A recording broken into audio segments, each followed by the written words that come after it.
Fábio Mestriner. Designer, professor e escritor. Especialista em design e inteligência de embalagem com 43 anos de experiência. Professor coordenador do Núcleo de Estudos da Embalagem ESPM, Escola Superior de Propaganda e Marketing. Professor por 18 anos do curso de pós-graduação em Engenharia de Embalagem no IMT Mauá. Professor coordenador do curso de pós-graduação em Gestão de Embalagem na Sustentare, Joinville. Foi presidente da ABRE representante do Brasil no board da WPO World Packaging Organization 2002/2006. Seus livros didáticos são adotados por mais de 30 universidades do país no ensino do design, inovação e gestão estratégica de embalagens. Seus projetos de design receberam vários prêmios internacionais, entre os quais o Ouro de Star Award de 2019 e o Ouro de Star Award de 2020.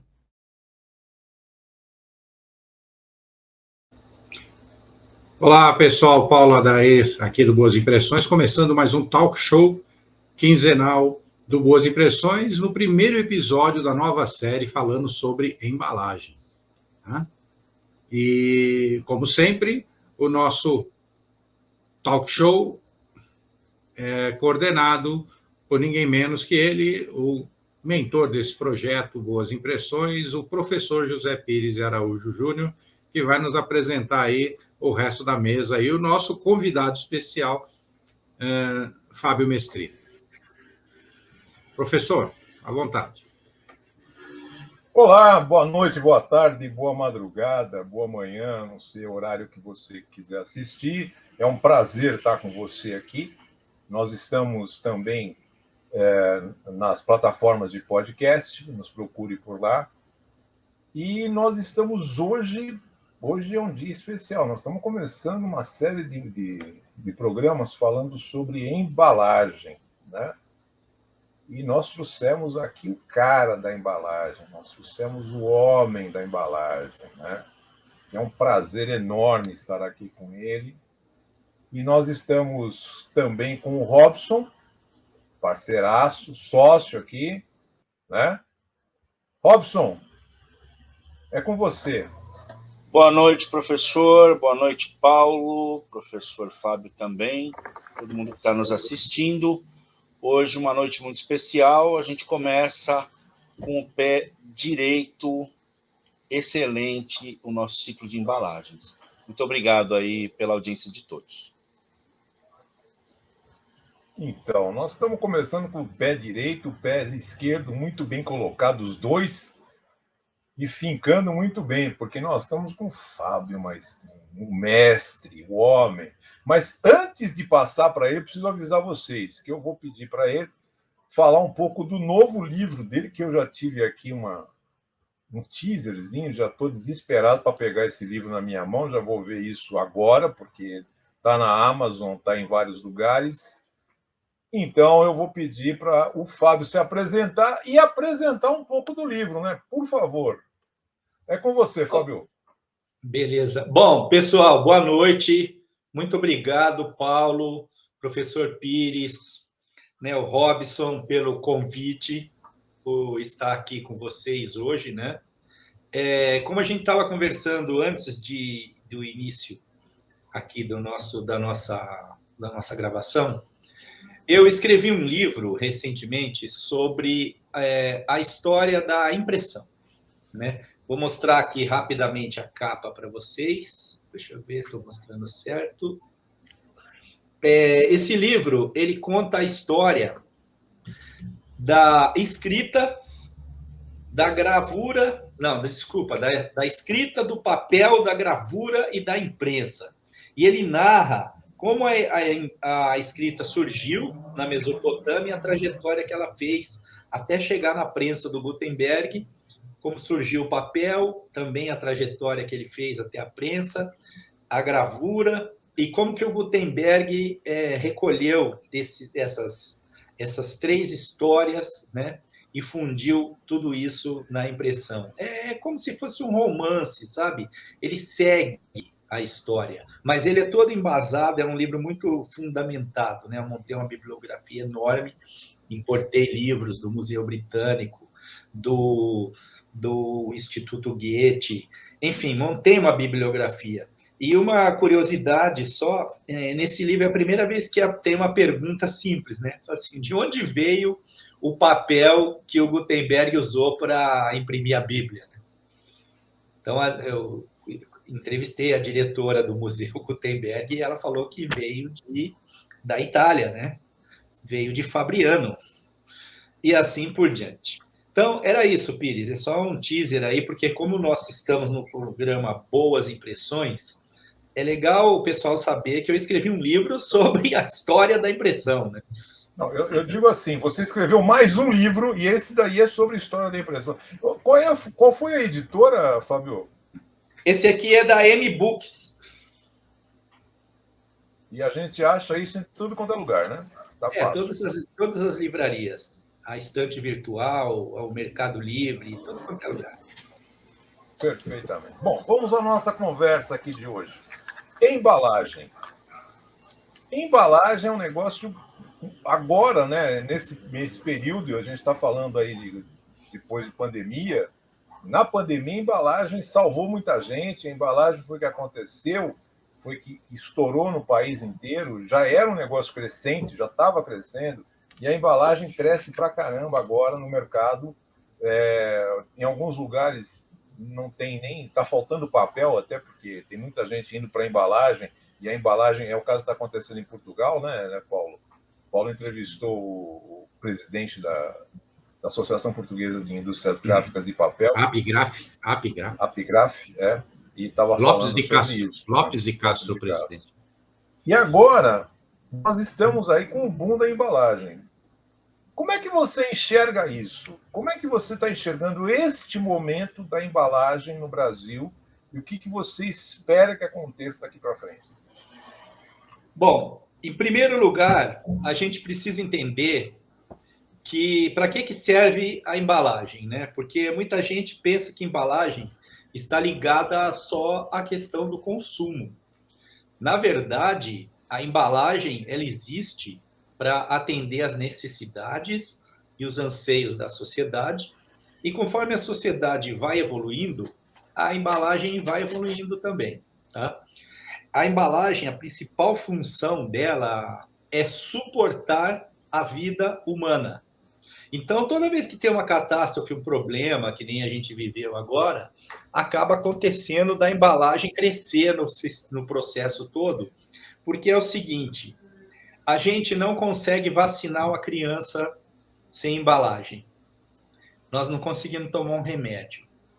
Nós não conseguimos fritar um ovo. Os ovos não conseguem sair da granja e chegar na nossa casa. O leite não consegue sair da vaca e chegar até a gente. A gente não consegue comprar os alimentos, cesta básica. Enfim, a gente não consegue tomar banho. A gente não consegue nem escovar o dente sem embalagem. A embalagem está tão presente na nossa vida que a gente não percebe mais a presença dela. E aí o que acontece é que quando acontece esse tipo de coisa que aconteceu agora, isso faz com que a demanda por embalagens cresça. Porque quando você almoça num restaurante, por exemplo, eles compraram saco de batata, eles compraram aquela lata de 20 litros de óleo e assim por diante. Quando vai todo mundo ficando em casa, você começa a comprar lata de 1 litro, você aumenta o número de embalagem. E explodiu o e-commerce também. Então, o e-commerce, não existe e-commerce sem embalagem. O e-commerce ele introduziu uma segunda embalagem no processo, sabe? Que é a embalagem de entrega, né? Então, só para vocês terem uma ideia, bateu uma insegurança, a gente tem ouvido falar agora de insegurança alimentar, né? Bateu uma insegurança na turma que no primeiro ano do Covid, 2020, o consumo de enlatados no Brasil cresceu 17%, que é uma enormidade de produtos em lata. Por quê? Porque são produtos que ficam fora da geladeira e duram muito tempo. Então, as pessoas começaram a manter um estoque em casa, sabe? Outra coisa, com o fato de ter ido o pessoal indo para casa, a significação da casa na vida da pessoa mudou, aumentou, a casa ganhou uma maior relevância na vida da pessoa. O que aconteceu? Explodiu a venda de material de construção, as reformas das casas, as pinturas, as vendas de imóveis. Eu fui comprar uma impressora para o escritório da minha mulher aqui em casa, não tinha, faltou impressora na época do Covid. Então, gente, é o seguinte, embalagem, ela está ligada à sustentação da vida humana, e a embalagem é o item industrial mais produzido no mundo. Cresce sem parar, não para de crescer, não interessa o que aconteça. Por que acontece isso? Porque existem cada vez mais pessoas no Brasil e no mundo. Então, no Brasil, nós já somos 214 milhões de brasileiros, nasce 48 mil brasileiros por dia, tá? É uma cidadezinha, né? Então, a população só vai aumentando. A população está vivendo mais tempo, as pessoas estão vivendo mais tempo, por causa a saúde melhorou muito, a medicina, a geriátrica, e as pessoas estão morando na cidade. Hoje, só 13% dos brasileiros vivem no campo, o resto mora tudo longe da horta e do galinheiro e perto do supermercado, sabe? Então, quando você soma tudo isso, você vai ver que são mais pessoas vivendo mais tempo nas cidades, perto do supermercado, consumindo mais produtos embalados. Isso não para, isso não vai parar, isso continua crescendo. Então, a pergunta que se faz quem está no negócio de embalagem é assim: esse negócio tem futuro? Sim, no futuro vai haver mais embalagens. Ok? E essas embalagens, como é que você classificaria as embalagens? Bom, as embalagens, elas vêm da natureza e elas vêm de 3 fontes. Elas vêm do minério, que são as embalagens de aço e de alumínio. Elas vêm... e o vidro, né? Desculpa, o vidro vem da areia, então é minério. Então, elas vêm do minério, que são as embalagens de aço, de alumínio e o vidro. Elas vêm da floresta, da madeira, né? Que são as embalagens de papelão, de papel e de papel cartão. Existe também um ramo, que são embalagens de madeira, são engradados, caixotes de despacho, muito usados na exportação, etc., né? E elas vêm do petróleo, que são os diversos tipos de plásticos, né? Então, todas essas embalagens juntas, elas formam uma pizza com a participação de cada um desses materiais. Se vocês me permitirem, eu vou citar rapidamente aqui o tamanho da pizza. Quer ver? Se você quiser compartilhar a tela, pode compartilhar, viu? Não é necessário, eu vou só falar a participação dos materiais aqui para vocês entenderem, tá? Então, esse ano, no ano de 2021, o setor de embalagem ele movimentou 110 bilhões de reais. Esse é o tamanho do setor, tá? Nessa pizza, 35% são embalagens feitas de plástico, de todos os tipos de plástico, tá? O PET, o polietileno, o polipropileno e assim por diante. Aí, o vidro, 4,5% de todas as embalagens são feitas de vidro. As embalagens metálicas, eu estou falando de aço e alumínio juntos, representam 21,6%. A madeira são 2%, o papel 4,4%, o papel cartão 8,9% e o papelão ondulado 19,4%. Né? Então, se a gente for somar tudo que vem da madeira, é bem perto do plástico a participação, tá? Existe ainda um contingente de 3,7%, que é o que se chama de fibras têxteis, que é sacaria, né? Uhum. Ok? Então, esse é o conjunto de todas as embalagens, né? Mas a parte que eu considero mais importante na nossa conversa aqui hoje, além dessa introdução da gente entender a importância da embalagem, e toda vez que a gente fala que a embalagem é um item industrial mais produzido no mundo, sempre surge a questão ambiental, né? Então, assim, e o que é que acontece com todas essas embalagens produzidas no mundo, né? Então, o primeiro passo é a reciclagem. O que a gente tem a dizer sobre a reciclagem de embalagem no Brasil? O Brasil, ele, apesar de não ter a coleta seletiva, ele tem bons índices de reciclagem de embalagem, tá? Se tivesse coleta, mas porque existe um arranjo informal no Brasil, que é o negócio da sucata, que é um negócio que já movimenta mais de 20 bilhões de reais por ano. Então, se a gente pegar essa mesma pizza, nós vamos ver que as latas de alumínio no Brasil elas é líder mundial. Nós reciclamos 98,6%, né? O vidro, para vocês terem uma ideia, a garrafa de 600 ml de cerveja não gasta 1 grão de areia para fazer. Ela é 100% feita com caco de vidro reciclado, né? E o vidro, como um todo, ele está por volta de 45% reciclado. E o vidro só não é mais reciclado porque as pessoas dão um segundo uso para os vidros, sabe? As pessoas guardam muito e usam o vidro. O vidro é bastante reutilizável, né? O papelão ondulado já chegou no limite técnico de coleta. Não tem como coletar mais, já está no limite técnico, né? O papel cartão está por volta de 50%, o aço está por volta de 50% também.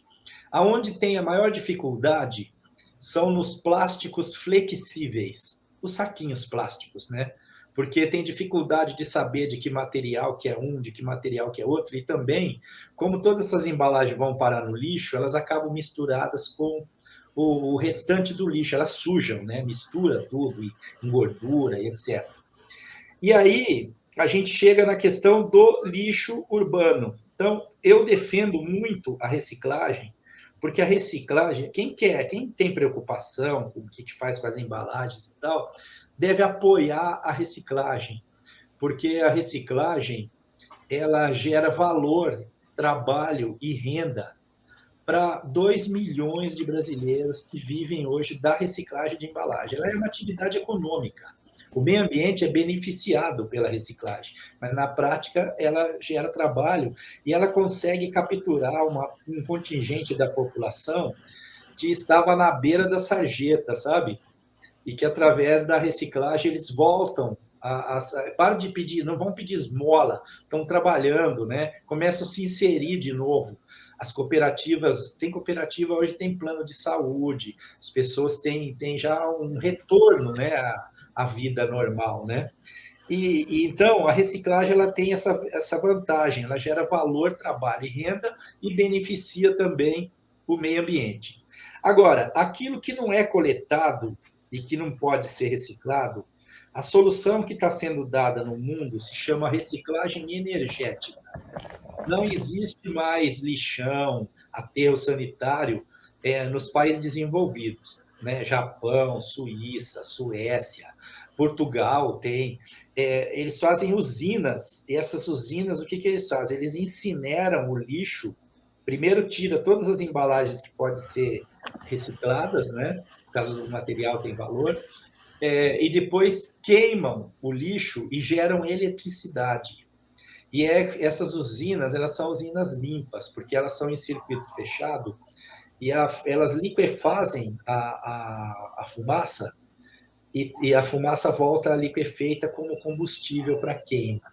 E essa solução foi tão bem sucedida, a Suécia, por exemplo, desenvolveu um modelo de usinas menorzinhas que são colocadas nas cidades menores, e com isso eles acabaram com o lixo da Suécia. Saiu matéria no jornal, tudo que a Suécia teve que começar a importar lixo, porque eles precisaram tomar a seguinte decisão: ou importa lixo ou desliga a usina.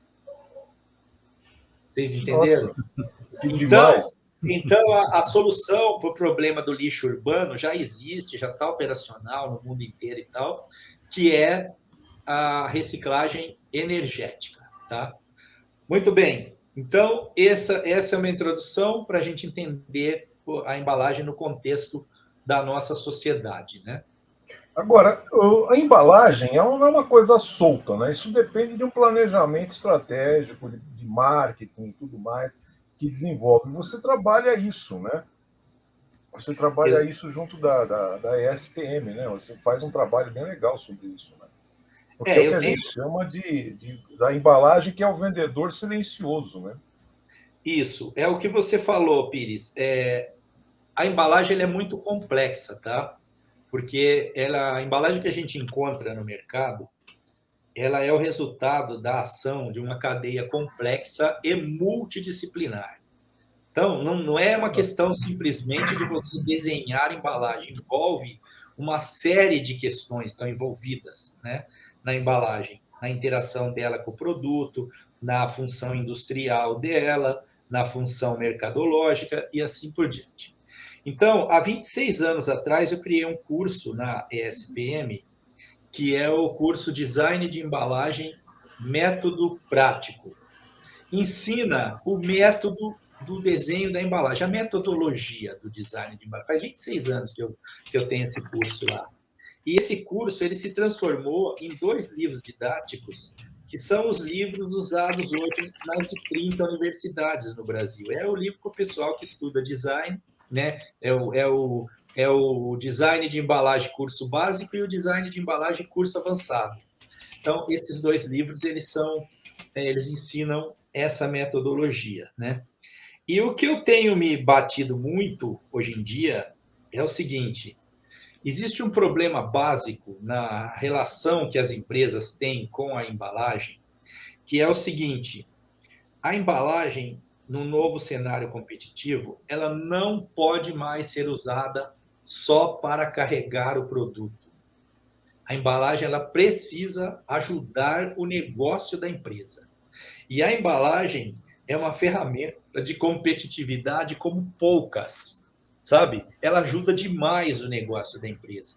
Só que existe ainda uma dissonância cognitiva que prejudica muito esse entendimento, que é o seguinte: para a indústria que fabrica o produto, embalagem para ela é um insumo industrial que é feito em outra indústria, que fica lá longe e que entra na empresa dela através do departamento de compras, que compra os insumos industriais, compra sabonete para o banheiro, pó de café, etc., compra tudo.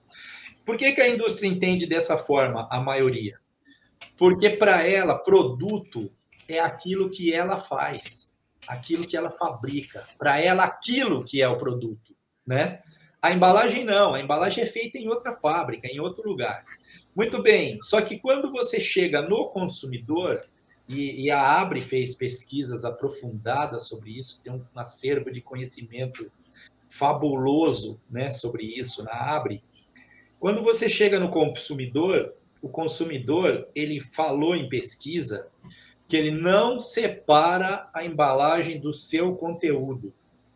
Ou seja, para o consumidor, a embalagem e o conteúdo constituem uma única entidade indivisível. E aí, o consumidor, que é quem decide o sucesso do produto, quem decide se vai comprar, se não vai, se o produto vai ser sucesso, se ele vai fracassar, o consumidor entende desta forma. Só que o dono da indústria lá atrás entende de maneira diferente. Então, um grande trabalho que eu tenho feito agora é justamente tentar resolver esse gap, sabe? Fazer as indústrias, as empresas entenderem que a embalagem ela faz a conexão do negócio dele todo com o consumidor, que é quem vai fazer o sucesso do produto. E essa relação precisa mudar, porque se a empresa só usa a embalagem para carregar o produto, o único assunto que ela vai ter para conversar com a indústria de embalagem é o preço da embalagem, porque a embalagem tem custo, né? Só que esse custo não pode mais ser usado só para carregar o produto, senão ele vai ser só custo. Ele precisa ser um recurso estratégico de competitividade que a empresa tem dentro de casa a custo zero. porque ela já pagou pelo custo da embalagem, entendeu? Então, esse é o trabalho que eu estou fazendo agora. Isso é muito importante. O Robson tem uma pergunta para você. Robson, fique à vontade. Professor, eu ia lhe perguntar sobre umas embalagens que há uns quase 15 anos atrás eu comecei a ver, que elas tinham uma função dupla. Ela era para transporte, mas ela também servia como display. E, na época, dentro do Senai, né, eu estava terminando a minha faculdade, e a gente falava muito entre nós, alunos, assim, poxa, será que isso aqui vai afetar o mercado de embalagem? Porque era uma embalagem bem simples, tá? Do ponto de vista técnico, e a preocupação nossa é, isso aqui vai afetar o nosso trabalho no futuro, porque está indo para uma embalagem, um produto pobre. E agora você dizendo isso, eu tô com um palpite de que aquela tal embalagem não pegou, porque era feia demais, esquisita demais, será? Exatamente. Matou a charada. Mas, olha, é importante essa pergunta, essa colocação sua, Robson, porque é o seguinte, o consumidor, ele, além dele falar que ele não separa a embalagem do seu conteúdo, ele também falou nessa pesquisa, que foi uma aula para nós, ele explicou que a embalagem é um item de avaliação e referência extremamente relevante para ele no processo de escolha dos produtos, sabe? Ele usa a embalagem como um item de avaliação e referência. E a embalagem, ela é percebida pelo consumidor como um valor que se incorpora ao produto. Ela não é só um acessório adicional do produto. Ela é percebida pelo consumidor como um valor. E aí tem um estudo da GfK, um estudo mundial, que é sensacional. Ele fala assim, ó, o consumidor não compra preço, o consumidor compra valor. Tanto que 45% dos produtos líderes nas principais categorias de consumo no Brasil, segundo a Nielsen, eles são os produtos mais caros da categoria e não os mais baratos, tá? Então ele pergunta o seguinte, valor, e aí ele explica, né, essa pesquisa da GfK. Valor é aquilo que o consumidor percebe como tal e aceita pagar mais por isso. É isso que é valor para ele. Por que a embalagem é importante? Porque ela ajuda o consumidor a formar essa percepção de valor sobre o produto. Entendeu? Então, por exemplo, ó, se a gente parar na frente de uma gôndola de uísque, a gente não precisa entender de uísque. Mas se a gente olhar para a gôndola, a gente vai ver que ali naquela gôndola existem produtos mais caros e produtos mais baratos. Quem que informou isso para a gente? Né? Foi a embalagem. Então, e ela faz isso em todas as categorias. Aí tem essa percepção, então o valor é o que o consumidor percebe como tal. E aí a gente fez um estudo grande também. É assim, como que o consumidor percebe valor na embalagem? Item 1, número 1, estética e beleza. Ou seja, isso que o Robson acabou de falar. Embalagem, se ela não for feia, se ela não for bonita, desculpa, ela não tem valor, ela perde valor. Né? A embalagem tem que ser bonita. Uma das coisas bacanas da impressão e das artes gráficas, que eu gosto tanto, é que as artes gráficas elas têm recursos gráficos. Né? A arte gráfica ela tem tudo para fazer embalagens maravilhosas, né? Seja nos formatos, seja nos relevos, hot stamping, as texturas, os vernizes, né? A gente consegue fazer embalagens maravilhosas, né? Então, esse item aí da beleza e estética tem uma prova contundente no Brasil que confirma isso, que são as embalagens de marca própria do supermercado. Sabe as embalagens de marca própria? Tá, as embalagens de marca própria no Brasil, elas não conseguem passar de 7% de participação nas vendas dos produtos em geral. Tá? E por que acontece isso? Porque as embalagens das marcas próprias no Brasil, elas são, a maioria delas, né? Claro, tem linhas bonitas hoje de marca própria, como Taek e outras que levaram a sério, fizeram embalagem bonita, mas a maioria, elas são muito inferiores visualmente do que as embalagens normais das marcas, sabe? E o fato dela ser inferior faz com que o consumidor não se sinta valorizado em comprá-las. Eu trabalhei para a marca Qualitá do Pão de Açúcar lá atrás, e eles tinham pesquisas com o consumidor falava, e aí a gente precisa lembrar, né, que fazer compra num supermercado é um ato público que tem testemunhas. As pessoas olham o que as outras estão comprando. Pô, é verdade. É verdade. Eu também olho, eu analiso as compras das pessoas. Eu estudo, né?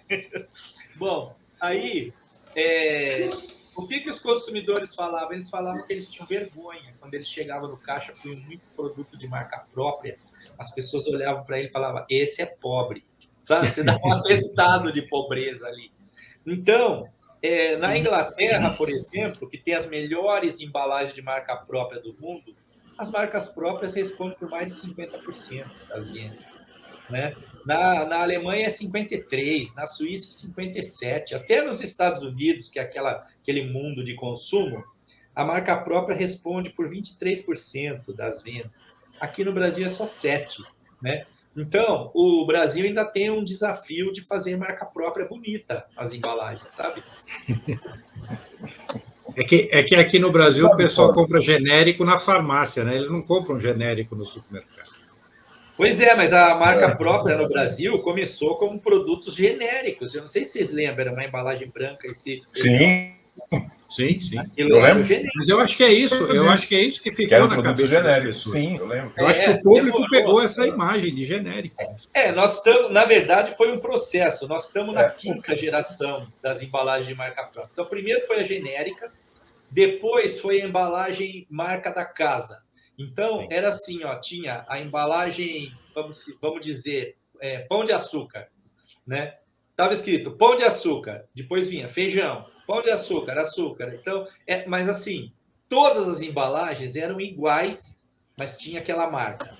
Depois começou uma terceira onda, que aí começaram a separar o desenho das embalagens. Depois começou uma quarta onda, que começaram a separar por categorias, porque não fazia sentido na cabeça do consumidor que o papel higiênico era exatamente com a mesma marca do feijão, do açúcar, era fabricado na mesma fábrica, né? Aí hoje, o conceito que está sendo trabalhado é uma marca exclusiva. Pode confundir o pacote no banheiro. Viu? A marca agora é marca exclusiva. Marca exclusiva. Então, Taek é uma marca exclusiva. Ela é uma marca como outra qualquer, concorre com todo mundo, né? É posicionada como uma marca, mas só vende no supermercado Pão de Açúcar. Eu passei por uma experiência na década de 80, Fábio. Eu fui comprador no mercado cosmético, né?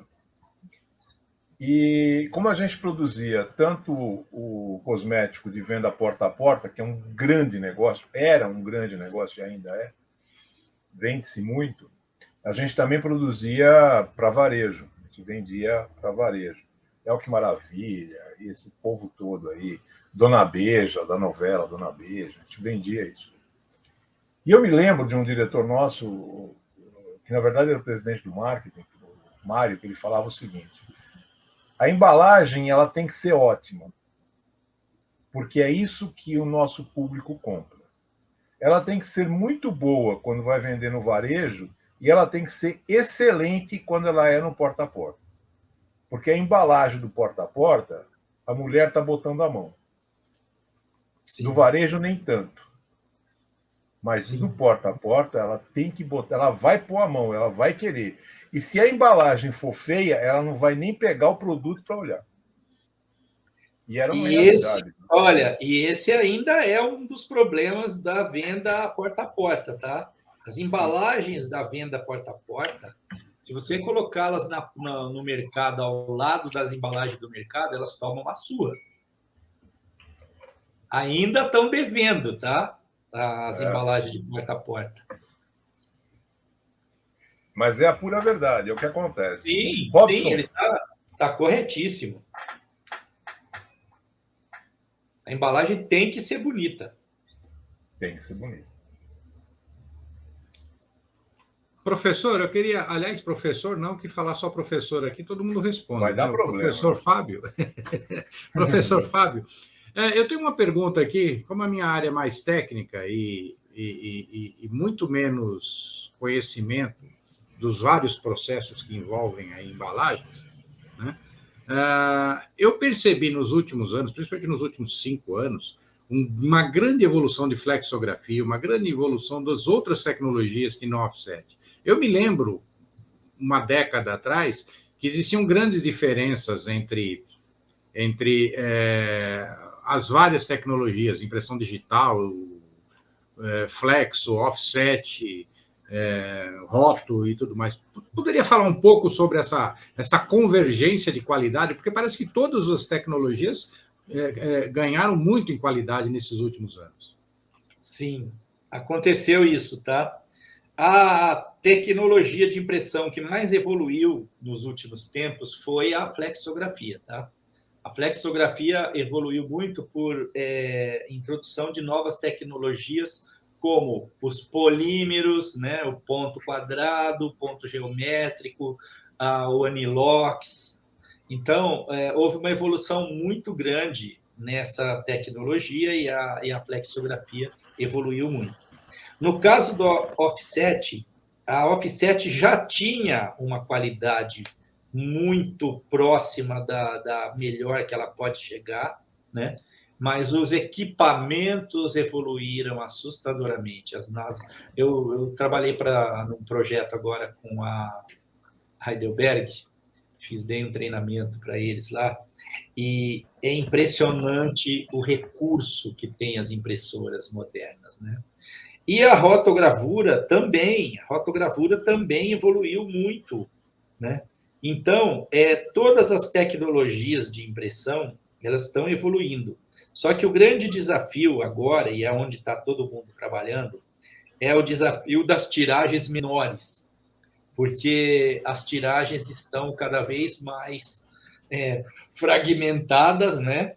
Uma série de produtos diferentes, tiragens menores. Então, a questão do setup de máquina passou a ser uma coisa crítica, né? E agora está chegando aí um novo desafio, que eu acho que todo mundo tem que ficar atento, pessoal de offset, de rotogravura, da flexografia, que é a impressão digital, né?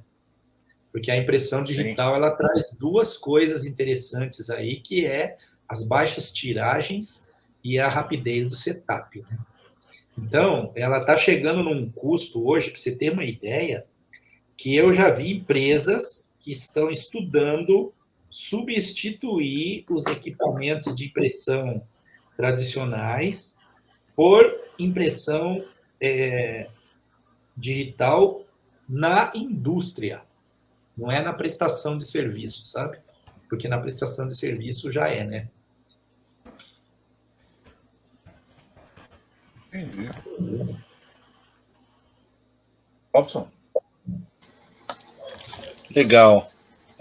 Professor Fábio, a gente teve contato com alguns fabricantes recentemente que eu falo, os últimos 3 ou 4 anos, fabricantes de máquinas digitais, e a gente percebeu que eles ainda, essas tecnologias digitais mais novas, ainda não alcançam a amplitude de cor que é requerida pelo mercado.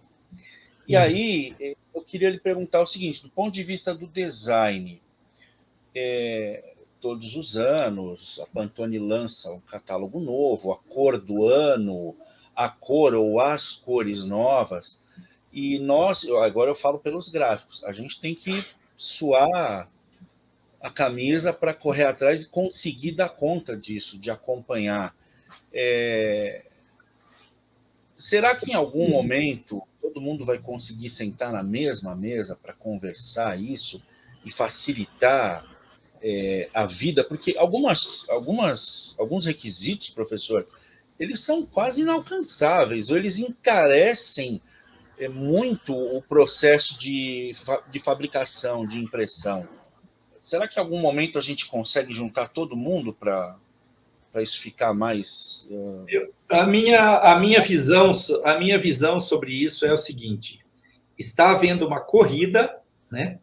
E os ajustes serão feitos pelos corredores. Conforme eles vão alcançando a frente, eles vão obrigando os que estão atrás, os que estão ficando para trás, a se mexerem, né? A qualidade da impressão, eu agora nesse momento, estou trabalhando com a Dupont, exatamente na questão da qualidade de impressão flexográfica, né? A qualidade de impressão, ela tem 2 níveis. Um nível é o nível de exigência dos profissionais especialistas, aqueles que querem meter o contafio em cima, querem ficar vendo o mínimo do detalhe, do detalhe, do detalhe. E existe um segundo nível, que é o nível de qualidade aceitável pelo consumidor. Tá? E entre esses 2 níveis, existe um gap aí, tá? Que precisa vir das 2 pontas convergir para o centro, tá? Porque existem exigências técnicas, essa que você está falando, que é quase inatingível, eu diria que ela é quase inatingível e desnecessária, sabe? Não precisa disso aí. Isso aí é filigrana de gente que quer se valorizar profissionalmente e fica enchendo o saco dos outros. Que sopro! Que sopro! Que sopro fantástico! Não é verdade? Olha, eu vou contar uma coisa para vocês. Eu continuo, apesar de ser consultor de empresas e de professor, etc., eu tenho aluno que fala assim: professor, além de ser professor, o senhor também trabalha? Puta, nem me fala, cara. Eu escuto isso direto. É verdade. Eu escuto isso direto. Eles perguntam isso. O que eles querem dizer, na verdade, né, Pires? O que eles querem dizer é se a gente desenvolve a nossa atividade também. A SPM, durante muitos anos, ela tinha como slogan, o slogan da escola era: ensina quem faz. A escola priorizava contratar pessoas que estavam na linha de frente das operações, né? Tanto é que a escola criou uma academia de professores para ensinar os professores a ser professores, porque ela contratava profissionais de destaque do mercado, mas eles não sabiam ser professores, entendeu? Então eles tinham que ter aula, aprender e tudo. Eu participei da academia de professores, né, da escola, e aprendi muito. Mas eu disse isso porque é o seguinte: eu continuo desenhando embalagem, sabe? E aí, vocês viram aí na minha apresentação que o principal prêmio da embalagem mundial é o World Star, que é o prêmio da Organização Mundial da Embalagem, né? Eu ganhei o World Star 2019 e o World Star 2020. E eu ganhei esses 2 prêmios com embalagens de aço, com impressão digital no aço. Entendeu? É uma coisa disruptiva. Nós temos hoje um projeto, eu coordeno esse projeto, coordenei a implantação dele, né? Na verdade, eu não coordeno mais o projeto, mas eu coordenei a implantação dele, que a Brasilata, que é o maior fabricante de lata de aço no Brasil, sou consultor da Brasilata, né? Ela trouxe para o Brasil uma tecnologia de impressão digital e adaptou a impressão digital para a chapa de aço. Então, imprime a chapa de aço e depois faz a lata. E aí nós criamos uma coisa chamada Loja da Lata, onde as pessoas podem comprar, pode comprar de uma, pode comprar de 10. Fala assim: ó, eu quero fazer para minha lojinha aqui, eu quero fazer uma lata impressa para minha lojinha. Tá, quantos exemplares? 10. Quero fazer uma festinha de aniversário para minha sobrinha, para minha filha, para minha neta, fazer uma lata própria para cada convidada com o nominho das meninas que vão na festa, sabe? Impressão digital com dados variados. Bom, criou a Loja da Lata. E aí começamos a fazer embalagens fabulosas ali com baixas tiragens, entendeu? Tornou possível para as empresas pequenas comprarem embalagens de aço, coisa que elas não conseguiam comprar antes. São mudanças que estão acontecendo no mercado, sabe? Que fantástico. E isso daí você acredita, porque assim, deixa eu só comentar uma coisa aqui, né? Também me perguntavam, acho que para você também, né, Fábio? Você está acabando de se matar para dar uma aula, o cara pergunta, isso vai cair na prova? Né? Sim. E, sabe? Ou senão, quando a prova era em grupo, né? Eu falava, você e Deus. Então, você pode fazer a prova. Bom, vamos lá, então.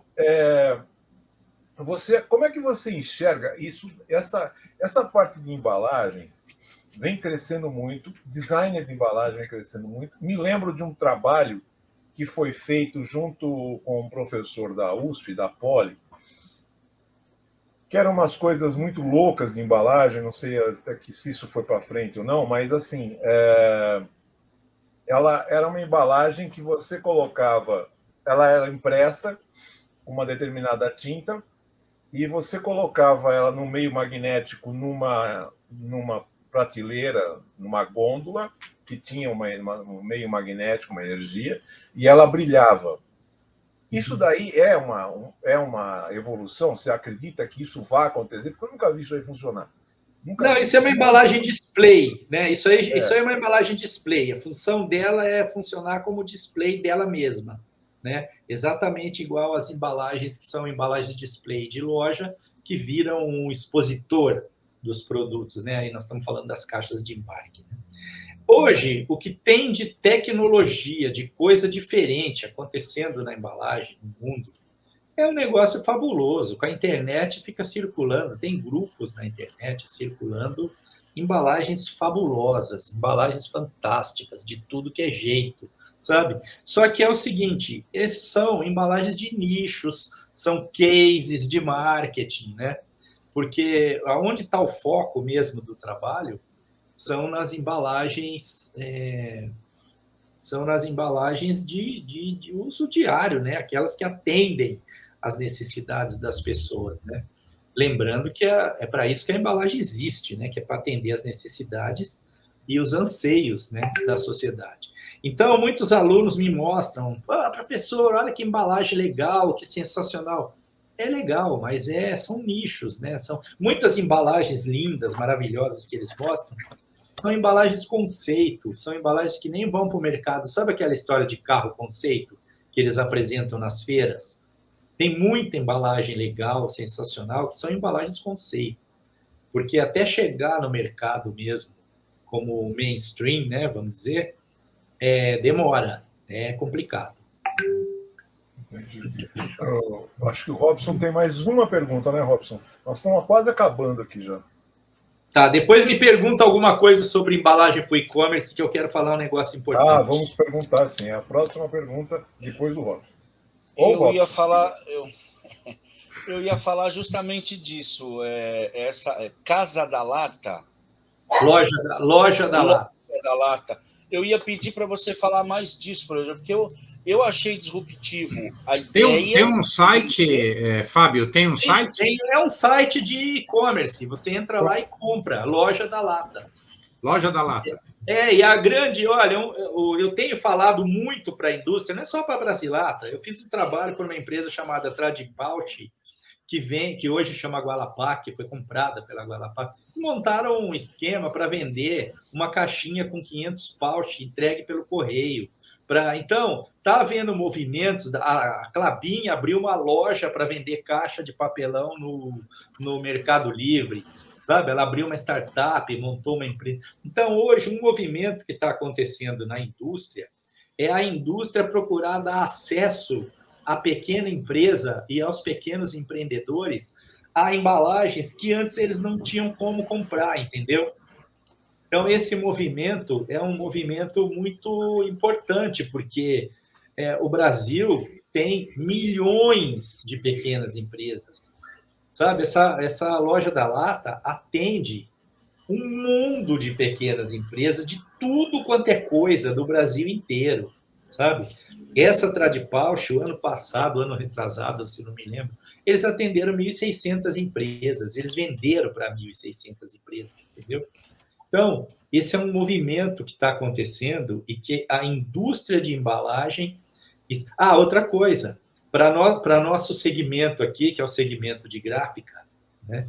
Isso abre para as gráficas elas poderem ter uma linha de produtos próprios e não ficar dependendo só de pedido de serviço, sabe? As Sim, gráficas com certeza. podem, e eu tenho falado muito sobre isso, as gráficas precisam desenvolver linhas de produtos próprios para ela vender online, sabe? Né? E hoje, a empresa não precisa só vender, montar um site dela para vender, ela pode usar os marketplaces existentes. Então, se você entrar no Mercado Livre, tem mais de 1.600 embalagens diferentes vendendo, sabe? Feita por empresas assim. Olha, eu estou vendo aqui a loja da lata. Eu abri o site aqui, muito legal, muito legal. E olha, não é caro, viu? Pensar bem, não é caro não. Nós estamos falando de embalagem impressa. São embalagens preciosas, né? Embalagens valiosas, né? Elas não tem como você achar isso. Você guarda para a vida toda, né? Uma coisa que você vai guardar. Você não joga fora, né? São embalagens que vão morar na casa do consumidor, né? A presença dela na casa do consumidor se torna permanente. É um investimento, né? É bem legal. Excelente. Chama muita atenção. Tem umas aqui que latas versáteis para diversos usos, pô, lindas, lindas. Muito legal. A gente tem ganho prêmio de embalagem no mundo inteiro, sabe? Nós ganhamos o ano passado o Can of the Year, que é o Lata do Ano, que é o prêmio mais importante das embalagens metálicas no mundo. A gente ganhou. Bacana. E você tá... Vamos falar então sobre as embalagens do e-commerce. Beleza. E é um negócio que explodiu, né, cara? E vai continuar, tá? Eu diria para você o seguinte: hoje em dia, toda empresa precisa pensar em ter vendas online também, sabe? Né? Ela precisa pensar... Até gráfica, né? Principalmente gráfica. Até gráfica. Principalmente gráfica. Ela precisa ter uma linha de produtos gráficos vendidos pelo e-commerce, tá? E aí, o que acontece? Bom, tem gráfica como aquela Print, a ANS, são gráficas que vendem e produzem tudo pela internet, né? Eu visitei essas empresas, é impressionante a tecnologia que eles embarcaram lá na produção. Então, tá, é um mundo que está se descortinando. Mas, com relação às embalagens do e-commerce, é o seguinte, nós fizemos estudos e nós descobrimos o seguinte: a embalagem do e-commerce ela é mais importante, mais relevante para o consumidor do que a embalagem vendida no mundo físico. Por quê? Porque ela introduziu um novo elemento que se chama a espera. Tá? Então, o consumidor, a partir do momento que ele compra o produto, ele entra no modo espera. Ele começa a esperar pelo produto. E isso vai fazendo com que a importância, a relevância da embalagem vai subindo. Quando ela chega na casa da pessoa, ela tem um impacto da chegada, que é assim, em primeiro lugar, ela precisa promover um final feliz para o processo de compra. Ela incorporou uma nova função, sabe? É uma nova função, ela tem que promover... A gente percebe isso nos canais do YouTube, que houve uma explosão do unboxing, né? Isso mesmo. Esse momento mágico de você abrir a embalagem. Exatamente. O Steve Jobs, ele tem a primeira frase do livro, da cabeça do Steve Jobs, a primeira frase. Ele percebeu isso, e ele diz que o ato de desembalar um produto é parte fundamental da experiência do consumidor. Se vocês entrarem no YouTube, vocês vão ver embalagens vazias da Apple, dezenas, embalagens vazias da Apple, R$200, R$180, R$90, entendeu? Porque o pessoal que vende equipamento usado da Apple, eles compram essa embalagem e depois eles anunciam o produto assim, na embalagem original completa. Entendeu? Ele paga R$200 pela embalagem usada, aumenta R$600 o produto que ele está vendendo. Porque para o consumidor é parte fundamental da experiência dele abrir a caixa do produto. Tá? Então, esse unboxing aí, na verdade, o que está acontecendo? A experiência de desembalagem que o Steve Jobs falava lá atrás, ela ganhou uma importância muito maior, porque além de ter a experiência da desembalagem, as pessoas decidiram compartilhar esta experiência. Eu comprei uma carabina de pressão aqui para brincar aqui em casa. Veio na caixa, a caixa tinha 3 alvos desenhados na caixa, escrito assim: já acertou na compra, agora acerte no alvo e compartilhe com a gente nas redes. Era para você atirar na caixa, tirar foto e compartilhar nas redes sociais, sabe? Bom, então, depois do unboxing, tenho a questão a embalagem do e-commerce é a melhor oportunidade que a empresa tem de iniciar uma nova venda. Sim. Sabe? Então, o que ela fez? Ela incorporou novas funções, promover um final feliz para o processo de compra, promover uma boa experiência de desembalagem e começar uma nova venda. Sabe, Fábio, você está me falando um negócio. Eu sou atirador, né? Também. E adoro chumbinho, hein? Eu tenho também eu tenho 2. Eu tenho uma pistola e uma carabina de chumbinho. Mas eu venho acompanhando muito. Eu disputei, viu? Em 5º lugar no ranking brasileiro. Porra, que legal! Eu atirei, tenho classificação, mas era tiro em carabina calibre 22, sniper, né? Mas, foi a mesma coisa. O tiro é um esporte olímpico. Um esporte olímpico, delicioso. Eu fui vice-campeão paulista 2 anos seguidos e fiquei em 5º no ranking brasileiro em 2005. Olha. É um esporte zen. É um esporte zen, que faz bem para a cabeça, sabe? Mas eu tenho acompanhado um pouco a Taurus. Lógico, a gente que gosta, né, Fábio? A gente vai acompanhando. E a Taurus, ela entregava as armas como meu pai comprava lá na época que ele era meu pai era oficial da Força Aérea, desde a época da Força Aérea, lá década de 70, e continuava entregando aquelas caixas horrendas.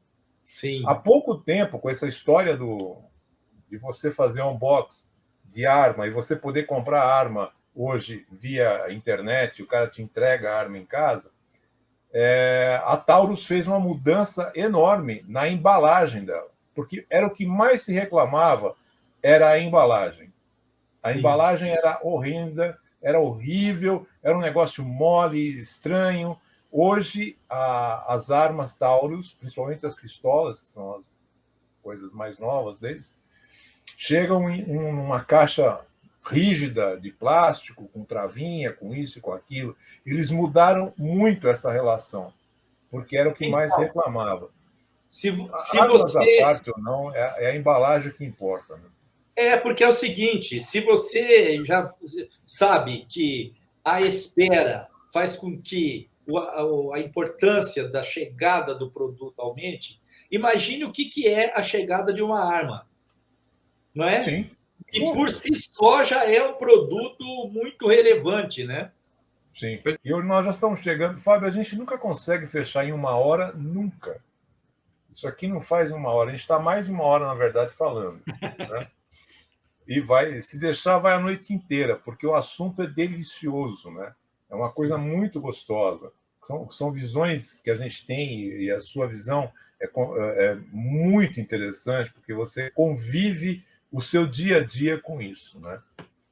Então, a gente está terminando aqui o nosso programa, e eu vou passar a palavra para você. Você fique à vontade para se despedir e falar, e o que você quiser transmitir agora de mensagem final.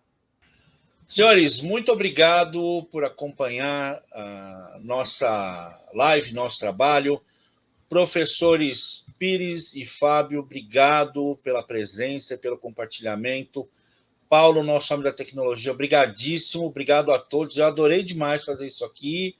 E esse é só bom. O primeiro episódio da série. Só o primeiro. Começamos com Tá dois certo pés que a gente direitos. colocou o sarrafo muito Os alto, dois mas pés a gente vai tentar manter. Não, bicho, 2 pés direitos. Fantástico. Sensacional. Olha, muito obrigado, os dois pés direitos é uma situação de desequilíbrio. Tá?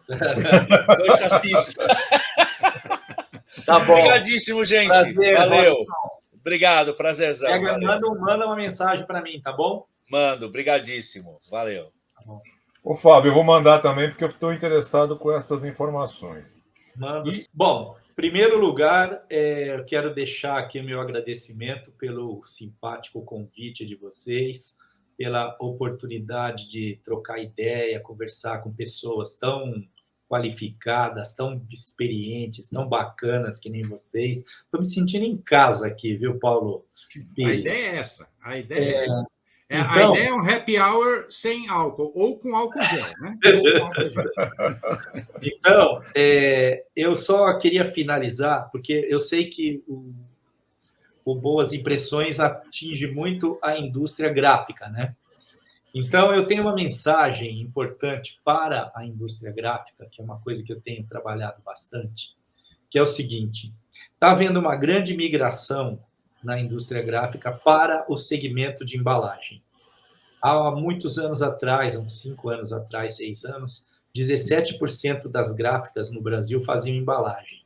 Hoje já está em quase 60%. Né? As gráficas estão migrando para embalagem. E a maioria das gráficas que migra para embalagem, elas não percebem que elas estão entrando num outro segmento onde elas não concorrem mais com outra gráfica, como era antes. Elas passam a concorrer com todos os outros segmentos de embalagem, entendeu? Ela passa a integrar a indústria de embalagem e não só a indústria gráfica, né, onde ela estava antes. Então, ela precisa abrir a visão dela para essa nova realidade e procurar enxergar as oportunidades, porque, olha, são muitas oportunidades. Eu tenho feito um treinamento, que eu estou viajando o Brasil, treinando empresas nesse modelo mental, vamos dizer assim, nesse novo mindset. É impressionante as oportunidades que existem para as indústrias gráficas, sabe? Então, elas precisam estar muito atentas a isso e focadas nessa mudança de estrutura, de sair da indústria gráfica e entrar na indústria de embalagem. Mas o que eu quero dizer é que elas podem ter confiança de que elas vão encontrar um espaço muito bom para trabalhar, sabe? Esse negócio tem futuro, e tem futuro para as gráficas também. Muito obrigado. Nossa, Fábio, você falou tudo, eu adorei essa sua colocação final, inclusive. A gente precisa falar, a gente fala muito com gráfico no Brasil todo, né? A gente atende muita gente, fala com muita gente no Brasil todo. Essa sua colocação é super importante. E está acabando aqui com um gostinho de quero mais. A gente vai ter que chamar você de novo, Fábio, porque não... Beleza. Gente, muito obrigado por estar conosco. Se você está nos vendo é porque você foi indicado ou alguém indicou você. Por favor, se inscreva no nosso canal, dê o seu like, para nós é muito importante. E nos acompanhe. Nós estamos aqui no YouTube, no Facebook, e estamos nas plataformas de podcast. Muito obrigado e até a próxima. Paulo. Bom, pessoal, e nós nos vemos aí daqui a 15 dias, tá? Com o segundo episódio, com outra lenda das embalagens, o Lincoln Seragini, que já confirmou sua presença, né? Então, teremos aí... Vamos continuar com o sarrafo lá em cima, pessoal. Eu quero ver o terceiro, o quarto, porque os 2 primeiros a gente garantiu um nível excelente. Vamos tentar manter a sequência toda dos episódios aí sobre embalagens, essa série especial que estamos fazendo sobre embalagens. Então, dia 18 de maio, a gente vai estar com o Lincoln Seragini. Vocês estão assistindo agora, na quarta-feira, mas isso foi gravado ontem, né, por uma questão de agenda do nosso professor Fábio, ele não pôde estar ao vivo hoje, mas eu estive aqui o tempo todo, acompanhei toda a live, então todos os comentários e perguntas que vocês fizeram durante essa nossa live, durante a estreia dessa entrevista, serão repassados para o professor Mestriner, e tenho certeza que ele vai ter muita satisfação em responder a todos os seus questionamentos aí. Muito obrigado e até o próximo. E vamos ter novidades aí, hein, já estamos preparando algumas boas novidades aí, mas boas impressões. O coordenador aqui é o professor Pires, ele que vai falar sobre isso nos próximos episódios. Não percam a próxima live daqui a 15 dias, nesse mesmo horário, quarta-feira, dia 18, às 19 horas. Muito obrigado e até lá. Valeu. Boa noite a todos.